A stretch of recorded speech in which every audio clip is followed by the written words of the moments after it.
mukhang kinarma na nga. Yung apat na bumaliktad na dating sundalo at nabalitaan po natin sa social media, may mga post na pumaldo daw sila. Yun nga lang, kakasuhan na kasama si Tamba at si Saldico. Nako, kung totoo man ito, habang maaga pa dun sa apat, mag-isip-isip na kayo. Pumanig kayo sa katotohanan, hindi yung nasa isip nyo ay pumaldo lang. Lahat ng yan, may kapaliguradong mapapahamak lang kayo dyan.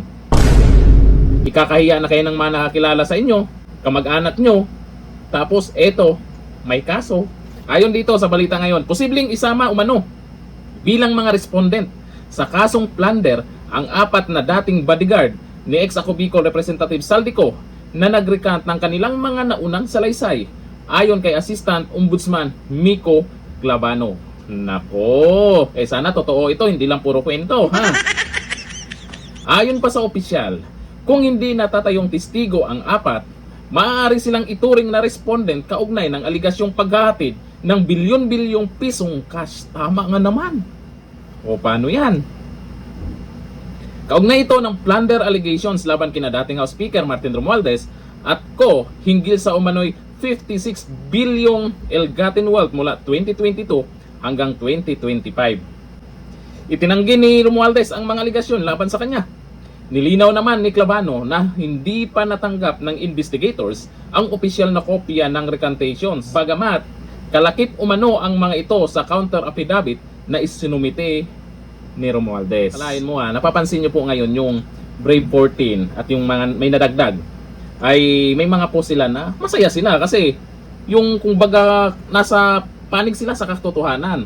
Ngayon yung apat mukhang stress kasi nakapag-video call pa sila kay Atty. Baligon nakaraan, ay mukhang stress nga sila yung apat na yan. Anuin mo yung pera kung nahihiya ka na, natatakot na, nasaan yung pagiging sundalo mo? Yung Brave 14 ngayon, di ba? Kahit ginigipit sila, maraming tumutulong at sumusuporta sa kanila. Kaya pansin nyo, nakangiti pa rin sila. Yung apat, malamang sa gabi, hindi na rin makakatulog yung mga yan. Sana seryoso po ang ombudsman tungkol dito. Pero kung iisipin mo naman, may punto kung bakit sila makakasuhan. Kasi hindi na sila nagiging witness. Lumalabas kasi, naging pabor na sila kay Tamba lang. Ang mga netizens, duda pa rin hanggang ngayon. Kasi ang tagal na pong napag-usapan niyang kaso-kaso tungkol kay Romualdez, Saldico. Nauna pa nga yung mga nagsasalita dyan. Nauna pang nakasuhan, nauna pang nakulong. Ito, sa mga netizens, ang sabi ni Maloni Chona, maniwala lang kami kung nasa rehas na sila. May duda nga.